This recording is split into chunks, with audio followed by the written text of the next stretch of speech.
Muy buenos días. Un saludo especial en nombre de la doctora Gloria Estela López Jaramillo, presidente del Consejo Superior de la Judicatura, de los demás magistrados que integran la corporación. De igual forma, un saludo especial en nombre de la doctora Marilucero Novoa Moreno, directora de la Escuela Judicial Rodrigo Lara Bonilla. Sean todos bienvenidos a esta conferencia virtual denominada Enfoque de género en el proceso civil, que hace parte del ciclo de capacitación en incorporación de la perspectiva de género. Las nuevas condiciones sociales implican una necesidad indispensable de fortalecer las competencias de los servidores judiciales, de todas las especialidades y la comunidad judicial en general.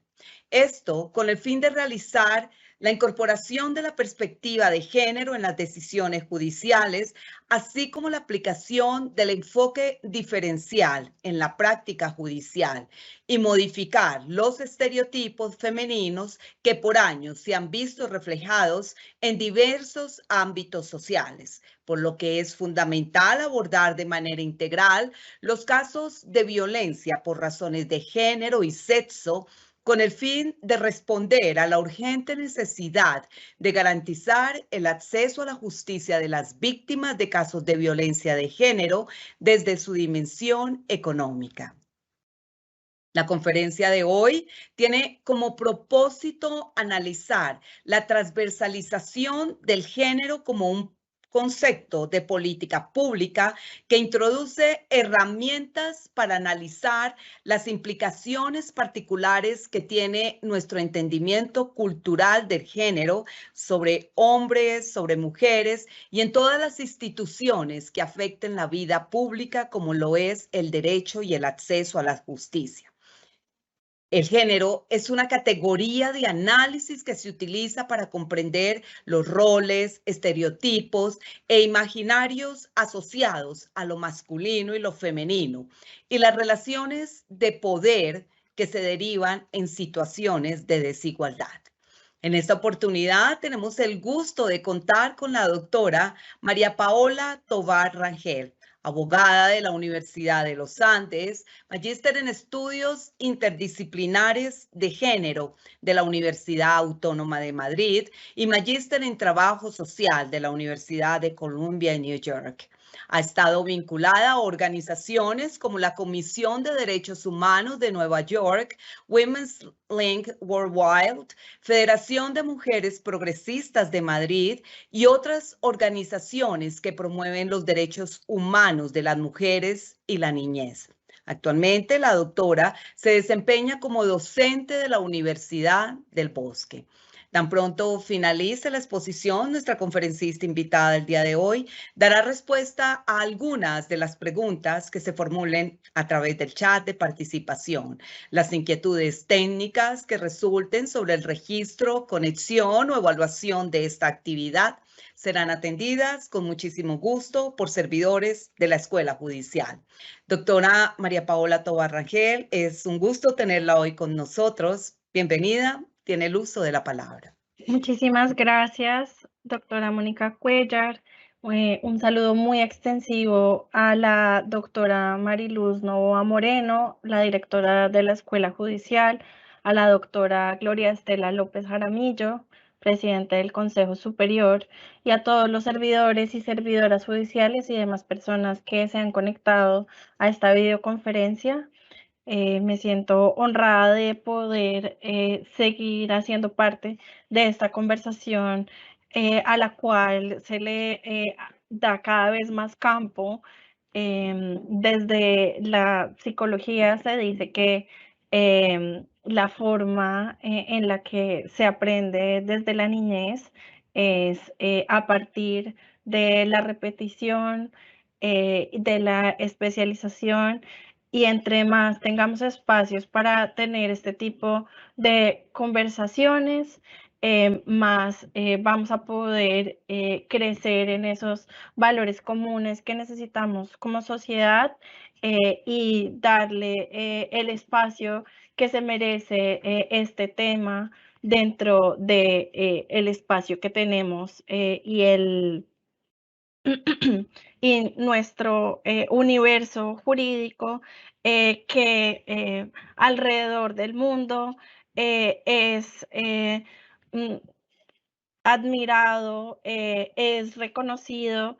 y que también sabemos que tenemos muchísimos retos para materializar ese universo jurídico que han construido ustedes y que lo trabajan todos los días. Entonces, muchísimas gracias por recibirme, por tomarse un tiempo para escuchar lo que tengo por compartir, las reflexiones que he podido construir gracias a también lo que el legado que han dejado ustedes y las grandes cortes y todas estas personas que han trabajado porque este tema sea parte fundamental e integral de esa formación que es integral del proceso de ser juez, del honor de poder ser juez que tiene dentro de nuestras sociedades. Entonces voy a compartir mi presentación, voy a compartir mi pantalla. Y me hicieron el honor de invitarme a hablar sobre el enfoque de género dentro de los procesos civiles.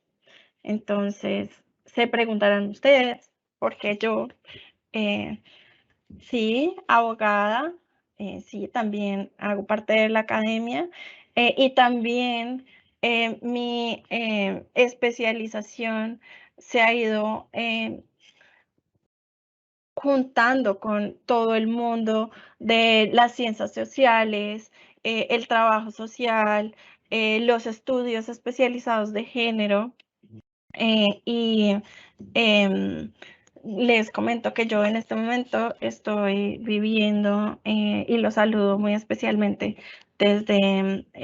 Alexandria, en Virginia, en Estados Unidos. Ha sido parte de mi proceso educativo ampliar ese margen, esos márgenes que tiene el derecho, que es una de las carreras más amplias y en algún sentido poderosas que existen dentro de nuestro ordenamiento jurídico por ser esa misma labor que lo representa y que siempre ha estado presente dentro de toda la construcción de las constituciones, ha sido ese núcleo del conocimiento de los grandes próceres de la patria y que también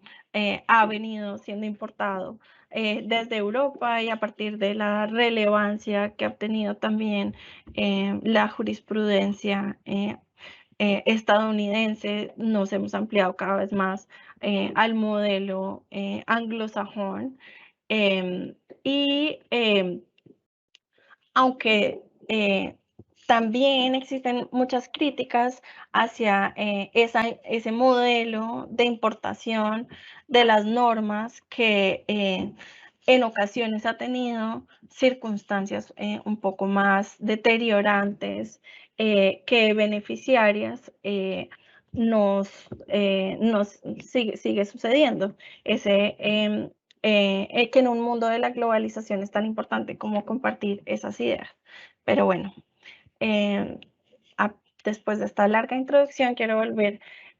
a por qué hablar de estos temas y por qué ampliar nuestro sentido de entendimiento dentro del derecho y ver cuál es ese origen histórico de los procesos civiles y por qué hay tantos retos en incluir la perspectiva de género dentro de los mismos. Tradicionalmente hemos visto que se habla mucho más en el derecho penal por todas las implicaciones que tiene la violencia sexual frente a las mujeres y digamos que esta generización que tiene este tipo de violencia para las mujeres.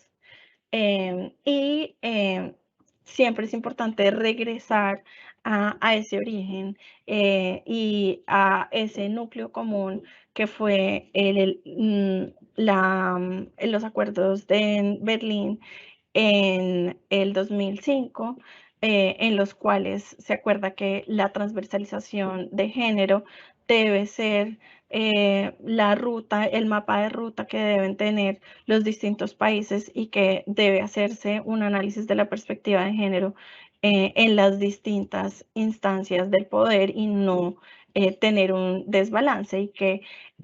poder hablar desde una perspectiva de género es repensar esas construcciones sociales y culturales que existen y que tenemos desde que somos muy pequeños, y entender cuáles son esas diferencias de poder que tienen los hombres y las mujeres que están inscritas en nuestra cultura, y poder a partir de ese análisis de las desigualdades y de las discriminaciones que se generan, en especial para las mujeres, poder integrar un marco de los derechos humanos para poder tener sociedades más equitativas, más igualitarias. Vemos que, como les decía, tenemos un marco jurídico muy amplio frente a protecciones legales para las mujeres. Sin embargo, cuando revisamos las estadísticas, la realidad social, vemos que todavía la pobreza se encuentra sobre todo condensada en las mujeres, las violencias, sobre todo al interior de los hogares, siguen concentradas en las mujeres. Entonces, ¿por qué seguimos hablando de este tema? Y aunque sea mucho más fácil explicar cuáles son los efectos de la desigualdad y encontrar esas explicaciones en lo cultural, siguen operando distintas maneras sutiles, pero igualmente efectivas para conservar esas discriminaciones. Y es la forma en la que en nuestras sociedades se naturalizan y racionalizamos, si se habla como un poco desde esa noción freudiana de poder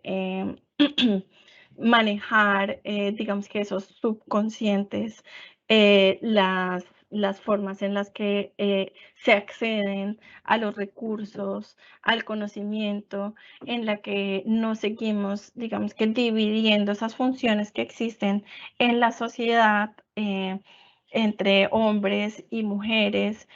marcado por el hito que implica la maternidad y la paternidad, que muchas veces no son compatibles con ese modelo económico en el que vivimos. Para hacer esta presentación y viendo los antecedentes que les decía, y es todos los esfuerzos que se han hecho para hablar de este tema en el país, en las herramientas para la aplicación del enfoque de género de la Administración de Justicia del Consejo Superior de la Judicatura, se hablan de 3 razones por las cuales existen estos retos para la transformación del derecho y garantizar esa igualdad material de las mujeres. La primera son esos esfuerzos que se han hecho por aumentar la participación de las mujeres, sumarlas, incluirlas, y esto ha sido desde el punto de vista de los hombres, desde cómo las mujeres pueden ser iguales a los hombres e incluirse dentro del mundo que fue construido por los mismos y para los mismos, dentro de una sociedad donde existen realidades que son muy distintas a esas. Y también que no se han involucrado a todas las personas que participan en la construcción del derecho, que siempre han sido, digamos, que las élites del conocimiento, como les decía, las personas que salen, ven modelos, admiran el exterior e intentan llevar esas realidades y utilizar el derecho para intentar transformar la sociedad y no en el sentido contrario, que es escuchar a la sociedad y las realidades y a partir de ahí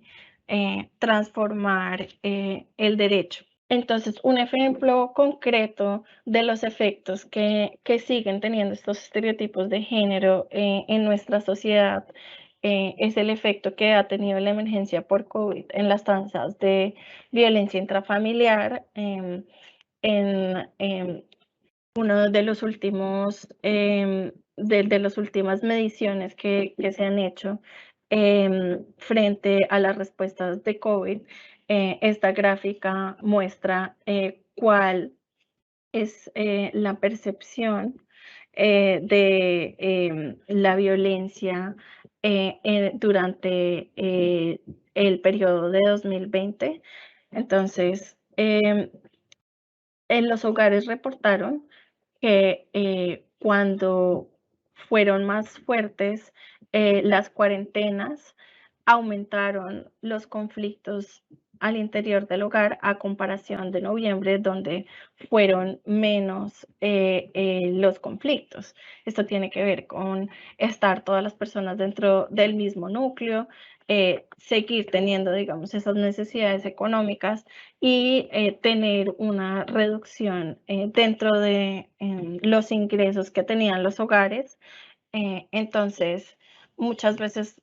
intentamos racionalizar la existencia de las violencias dentro de nuestra naturaleza sin ver que también son esos factores externos que inciden en la forma en la cual nos relacionamos con los demás. También en materia laboral, aunque se ha recuperado un poco el empleo, tanto para hombres como mujeres, teniendo en cuenta que en el 2020, en abril, perdón, entre julio y septiembre, la tasa de desempleo global para hombres y mujeres estaba alrededor del 20%. Para las mujeres era del 22.8% y para los hombres era del 13.9%. Y aunque se han reducido en ese mismo periodo para el 2021, se han reducido la tasa de desempleo, sigue siendo mucho más alta para las mujeres y han vuelto menos mujeres al mundo laboral que de lo que lo han hecho los hombres. Y recordemos también que esta tasa de desempleo se mide solo para la población que está buscando trabajo activamente, porque hay muchas mujeres que luego de la cuarentena no pudieron regresar al trabajo, sobre todo con las dificultades que se han tenido para volver a la presencialidad. Y como les hablaba anteriormente, esto vuelve al sentido de esas acciones específicas que se hacen de género que no nos invitan a todos a reflexionar frente a las realidades de nuestras sociedades y que no nos permite analizar cuál es esa incidencia específica que tiene el género dentro de los marcos en los que nosotros trabajamos, viéndolos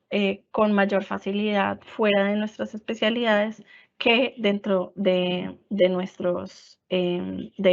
nuestros campos de trabajo o de estudio. Y siempre que vamos a hablar de estos temas es importante regresar a ese tema al tema central de las teorías de género frente a la diversidad humana, la sexualidad humana y cómo esa forma en la que nos entendemos diferentes desde que somos muy pequeños afecta la forma en la que nos relacionamos con las otras personas. En muchos sentidos es más fácil naturalizar y pensar que los hombres son distintos a las mujeres y ver desde nuestra mirada micro esas diferencias que nos han enseñado culturalmente, que entendernos como iguales a otras personas, que entender también y validar la forma en la que se entienden los demás, lo cual es relevante para poder entender este tema. Entonces, entender esas diferencias frente a qué es la sexualidad, qué es el sexo como la forma en la que se nos es asignado al nacer a partir de nuestra genitalidad y cómo se generan todas esas expectativas que tienen nuestros padres, nuestros maestros, nuestro alrededor de nosotros. Que es distinto a la orientación sexual que tenemos, que tiene que ver con las personas a las cuales nos sentimos atraídos, que ha sido un tema que ha sido controlado socialmente desde el derecho por muchísimo tiempo en Colombia hasta el Código Penal de 1981. Cuando era todavía un delito. Entonces, entender, y todavía para muchas familias, para muchas personas, esto es un acto reprochable que va en contra de su moral. Entonces, si no llegamos a consensos donde podamos entender esta forma en la cual las personas pueden construir su identidad a partir de su libre desarrollo de la personalidad, a partir también de su biología y entender que no tenemos una explicación 100% certera de por qué las personas son distintas y aceptarlo dentro de nuestra sociedad, hace que sea mucho más difícil que podamos llegar a consensos frente a o a entendernos con el otro y esto termina incidiendo en la capacidad de las personas de aceptar esas decisiones que toman los jueces y las juezas dentro del país, que no podamos entendernos como iguales y ver siempre la otredad o el error en los demás y no aceptarlo simplemente como diversidad o como una forma distinta o pensar que esto va a afectar la forma en la que o esto nos afecte personalmente a nosotros. El valor político que tienen estas distinciones es enorme, puesto que desnaturaliza esas tareas y responsabilidades que les han sido asignadas a cada uno de los géneros y nos permite tener un mundo que podamos reconstruir y que podamos discutir y llegar a acuerdos que implícitamente están dentro de nuestras leyes, pero también tenemos una sociedad que, por un lado, no ha tenido, digamos que, la educación que tiene una persona que estudia derecho durante 5 años. Entonces no tiene este mismo entendimiento de qué es lo que ha dicho la doctrina, que que en un 90% ha sido construida por hombres, de qué es ser una persona, de cuáles son las distintas obligaciones, y de toda esta forma en la que nuestro Código Civil, que fue escrito hace más de 100, ¿cuántos años? 140, 150 años, es lo que nos determina cómo ser, pero también pensar que, como les he hablado ya en varias ocasiones, esto ha sido un concepto de persona y de todo lo que está a su alrededor, construido a partir de una occidentalidad, de un sujeto europeo blanco de clase alta con recursos y que para el cual los otros sujetos que existían que no entraran dentro de esa categoría, pues simplemente estaban a su servicio, tanto las mujeres como las personas racializadas, indígenas, negras. Entonces, pensar que el Código Civil fue hecho para un tipo de personas, para mediar esas relaciones entre personas muy parecidas, homogéneas, en las mismas condiciones. Entonces, pensar que eso mismo puede aplicar a una sociedad donde todos somos tan distintos y donde esas mismas expectativas no aplican para los demás, es complejo, y por eso es importante también tener en cuenta ese contexto. Por eso es que es tan difícil en muchas circunstancias hablar de estos temas. Esto puede ir en contra de esas creencias.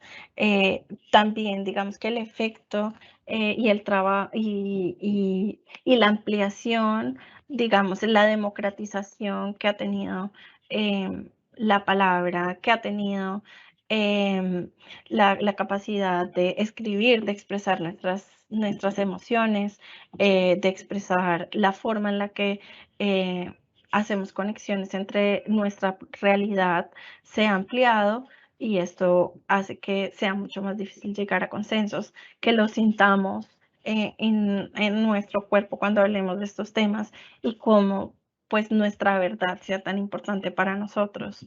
Y muchas veces lo haga cada vez más difícil y hace que este tema sea como tan complejo de hablar en muchos lugares, y que intente en ocasiones hasta ser censurado, porque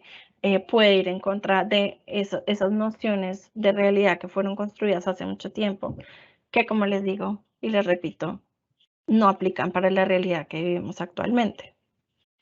Y también es importante que, como les mencionaba, para hablar de género entendamos esa complejidad del mundo y cómo ha sido construida para la relación entre unos sujetos que han sido dominantes dentro de nuestras sociedades y han construido esos mismos discursos, y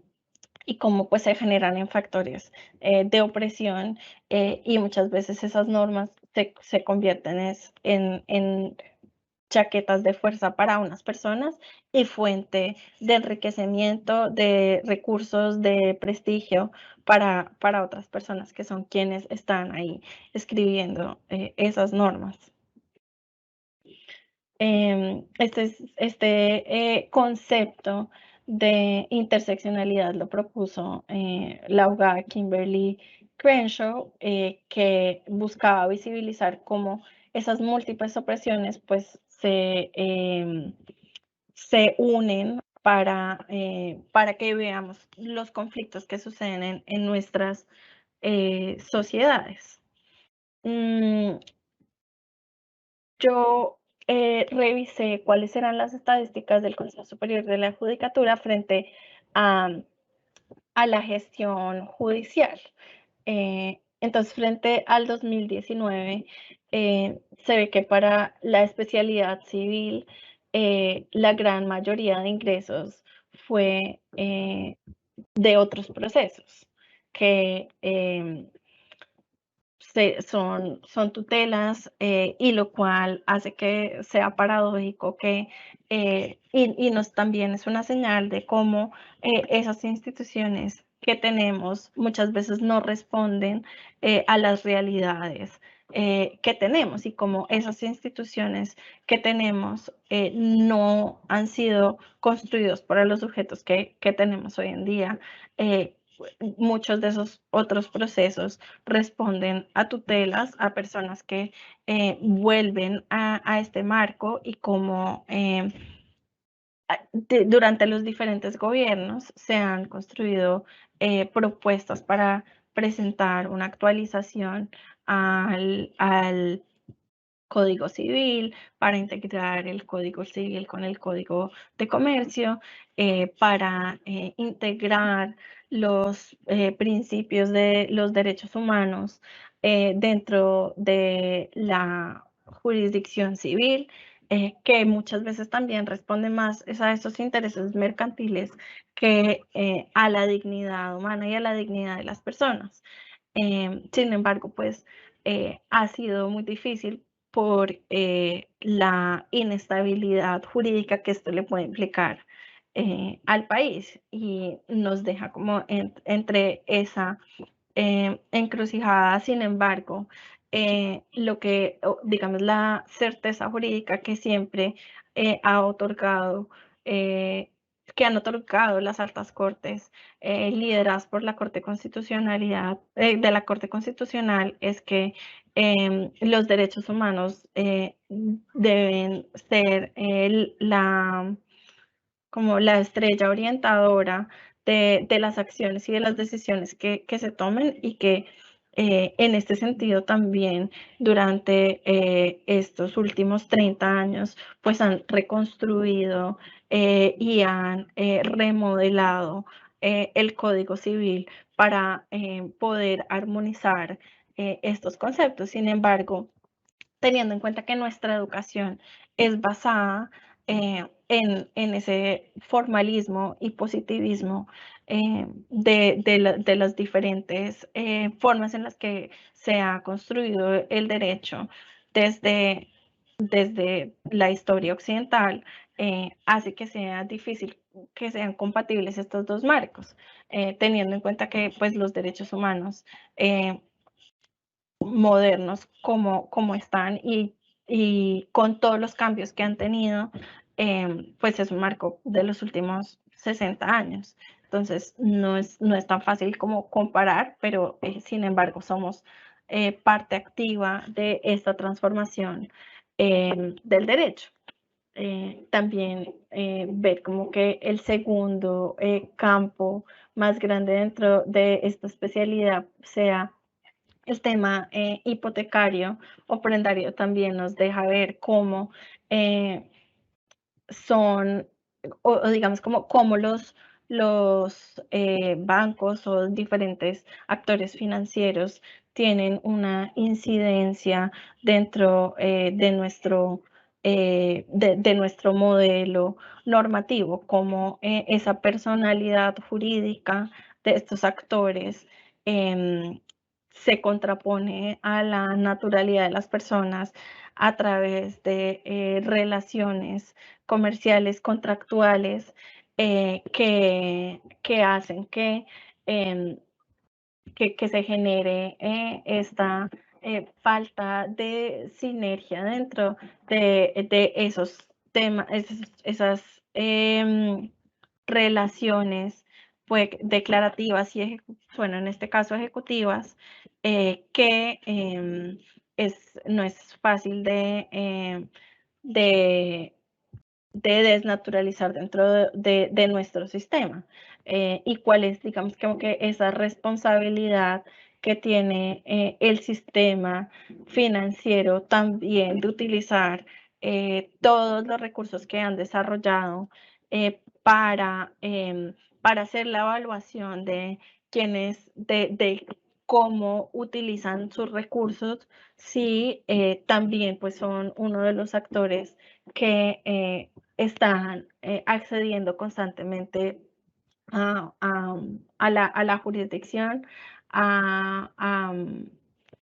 a, a resolver, digamos, que estos conflictos entre personas jurídicas y personas naturales. Al igual que ver que existen procesos que están represados dentro de esta especialidad, que no corresponden a los mismos procesos que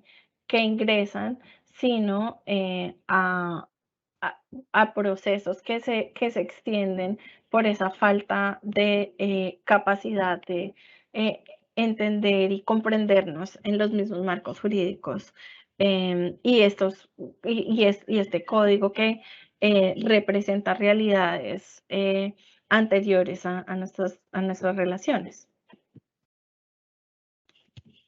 Un ejemplo de un sesgo histórico que existe dentro de la jurisdicción civil es la valoración de la culpa en el derecho y cómo esta figura de el pater familias, el buen padre de familia,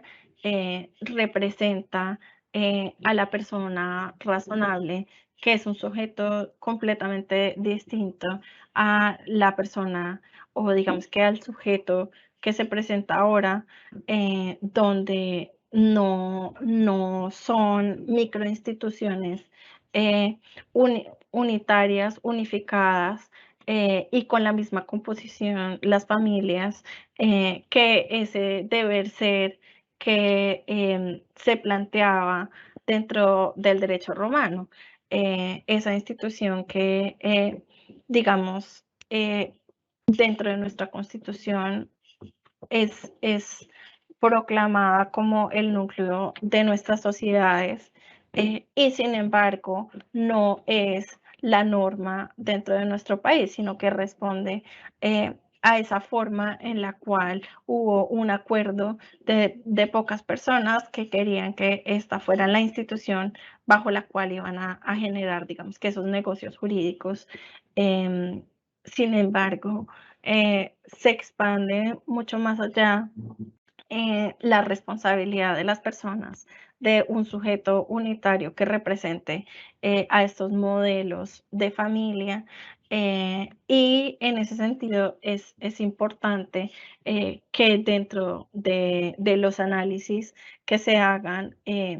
se tenga en cuenta como ese cambio de noción de sujeto que existe dentro de las relaciones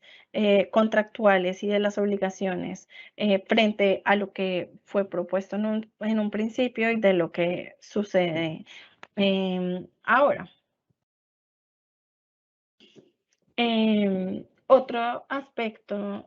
importante para analizar es la discriminación como asunto civil. Que digamos que en Colombia el Congreso tomó la decisión y también por órdenes de la Corte Constitucional de legislar el asunto de la discriminación. Y aunque este fue un asunto que fue asignado a la jurisdicción penal, hay muchos asuntos y aspectos civiles frente al tema de la discriminación y sucede en ese mismo contexto en los cuales se plantean esas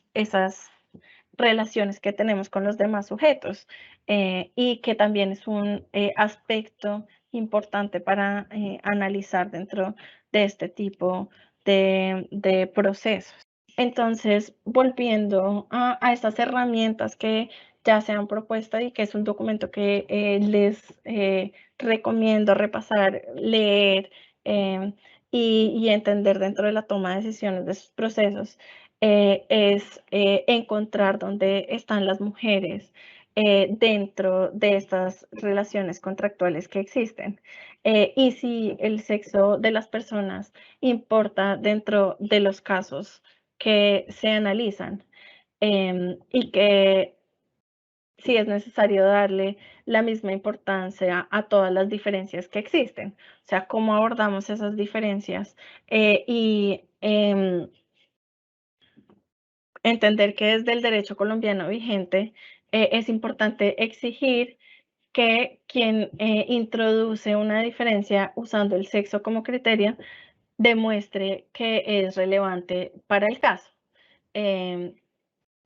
Hablan Isabel Cristina Jaramillo de si el sexo es una categoría sospechosa dentro del proceso o no. Es decir, si se está utilizando esto como criterio de prueba para naturalizar a una persona o utilizando los estereotipos que existen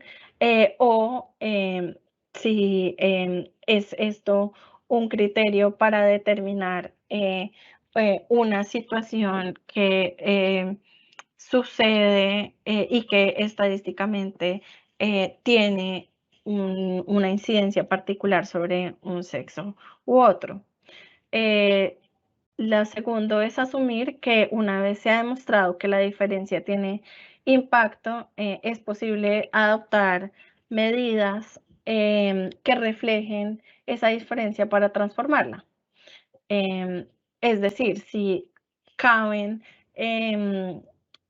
si caben acciones afirmativas para reparar esa desigualdad que existe dentro de los sujetos y buscar que las medidas no sean solamente a favor de las mujeres, sino también a favor de los hombres, es decir, trabajar desde el criterio de esa paridad y tener en cuenta que también hay formas en las que los hombres tienen o son afectados por el modelo en el que vivimos, por esas mismas expectativas que desde un modelo de la interseccionalidad, pues tienen unas expectativas distintas a las que fueron programadas inicialmente por unos sujetos que tenían toda la disposición de los recursos económicos, que tenían una validez ante sus pares en términos raciales, de clase, y ver cuál es esta desproporción que en ocasiones existe sobre los hombres como sujetos dentro del modelo que tenemos económicamente, o por ejemplo ver cómo la, em, los hombres son la gran mayoría de la población reclusa, de la población que entra dentro de los procesos de la jurisdicción penal, y cómo esto se puede relacionar como con esas expectativas sociales de tener el poder, tener el control, tener la fuerza, proveer recursos, y con un modelo económico y con unas normas que, como les he dicho, no se ajustan a las realidades que tenemos hoy en día, ni a las expectativas que tenemos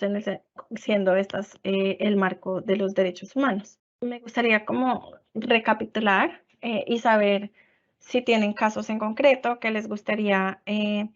hablar, comentar y volver a este tema con una recapitulación.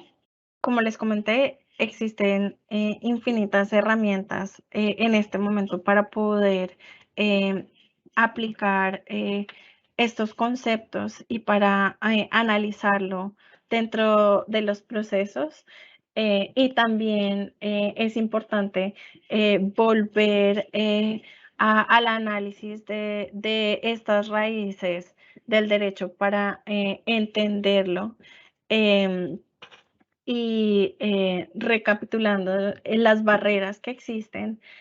para incluir este tema vienen de la forma en la cual se nos ha instruido el derecho, en la cual se ha construido el derecho, y en la cual pues estamos en un proceso de reajuste frente a cuáles son nuestras expectativas frente a los derechos humanos con las instituciones que existen dentro de nuestros contextos que estamos intentando analizar y deconstruir. De igual forma, porque es importante y es necesario que se tenga en cuenta esta perspectiva dentro de la jurisdicción civil, porque es donde se encuentra las relaciones principales que se naturalizan dentro de nuestras sociedades, partiendo por el derecho de familia que ha sido en nuestra jurisdicción separada del derecho civil por esas necesidades particulares que han surgido dentro de la jurisdicción, de esa demanda que existe dentro de nuestro ordenamiento jurídico. Y bueno, frente a los criterios que deben tenerse en cuenta, es importante analizar cuáles son los sujetos que hacen parte, cuáles son esas realidades y particularidades, entender si existen formas en las cuales esas identidades de las personas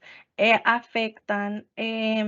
su posición dentro de los hechos y poder buscar medidas que reparen de cierta forma esta desigualdad estructural que existe dentro de estas relaciones. Doctora, ¿nos puede decir, por favor, cuáles son los criterios que deben tenerse en cuenta para que se incluya, pues ya no lo acaba de decir, pero para incluir una perspectiva de género en estos procesos de la jurisdicción civil, en familia? ¿Cuáles serían, doctora? Regresando a lo que les comentaba y recapitulando, es importante entender cómo percibimos a los sujetos y poder hacer un análisis eh, explícito de cómo entendemos a las personas y por qué las entendemos, de cierta forma o no. Si, por ejemplo, si hay una mujer dentro de un proceso y las valoraciones que estamos utilizando es a partir de nuestras propias experiencias vividas o es a partir de los criterios estadísticos con los que contamos para tomar las decisiones y también la revisión de esos hechos en particular que existen en cada situación o no es relevante para el conflicto que sucede dentro de esas relaciones. Doctora, siguiente pregunta. ¿Cuáles son las razones necesarias para que se tenga en cuenta la perspectiva de género, no solo en los procesos civiles, sino en un contexto general, doctora? Em, este es un tema que es relevante porque em, la sociedad eh, en los últimos 200 años asumió que las mujeres, eh, por esa misma dignidad inherente que tienen un rol más allá de lo reproductivo dentro de la sociedad y tienen ese derecho a determinar cuáles son sus convicciones, cuáles son, em, digamos, esa realización de los otros derechos que están conexos a su dignidad. Y en ese sentido, pues nos encontramos reevaluando y replanteando cómo podemos hacer que las mujeres puedan participar dentro de nuestras realidades, teniendo en cuenta, digamos que esas diferencias que existen, pero sin que este sea una barrera para el acceso a los otros derechos que se han construido dentro de un mundo masculino. Doctora, recapitulando como está aquí en esta presentación y esta primera pregunta que tiene puesta en este momento en pantalla, ¿cuáles son las principales barreras para la inclusión de una perspectiva de género en la jurisdicción civil? Eh, las barreras que siguen existiendo em, son de carácter tanto estructural como particular en cada uno de nosotros, en la forma en la que entendemos a los demás, en la forma en la que el modelo económico en el que vivimos nos genera la necesidad de diferenciarnos de los demás, de alejarnos, de juzgar a los demás y no entender, digamos, como que desde esa empatía, desde ese principio de buena fe, a los demás sujetos. No entender o estar abiertos para construir un marco común en el cual los valores respondan a la diversidad de las personas y no, digamos que a esos conceptos hegemónicos que se construyeron desde una objetividad que no representa a quienes somos como país y como sociedad. Doctora, hay varias preguntas aquí en el chat. Constatando la realidad con el enfoque de género, ¿no cree que estamos muy lejos de acoger las actuales tendencias, efectos de las nuevas ideologías en el reconocimiento de los derechos de la mujer? ¿Cuál es su opinión? Pues hemos visto cómo estos últimos 60 años han cambiado la realidad de la humanidad o de la parte escrita de la humanidad que conocemos de forma exponencial, como el desarrollo de la tecnología también ha sido exponencial en los últimos 10, 20 años. Creo que aunque es difícil y requiere de un esfuerzo muy grande, sobre todo por llegar a las personas que más lo necesitan, que más aisladas están y que más alejadas están, digamos que de estos discursos. Siento que al mismo tiempo tenemos muchas herramientas y tenemos, y que sí es un reto muy grande todavía por esa disparidad que existe dentro de nuestra sociedad. Doctora, ¿cuál sería el mensaje para nuestros operadores judiciales, teniendo en cuenta el tema expuesto de la inclusión de esta perspectiva de género, especialmente en los procesos de la jurisdicción civil? Creo que es importante desnaturalizar los distintos conceptos que muchas veces nos ayudan a darle una definición común a los sujetos, a las personas, ver todo el ejemplo que hemos tenido en los avances de la legislación, permitirnos ser esos sujetos críticos que han incidido en la inclusión de sujetos que habían sido completamente desdibujados de nuestra realidad, demonizados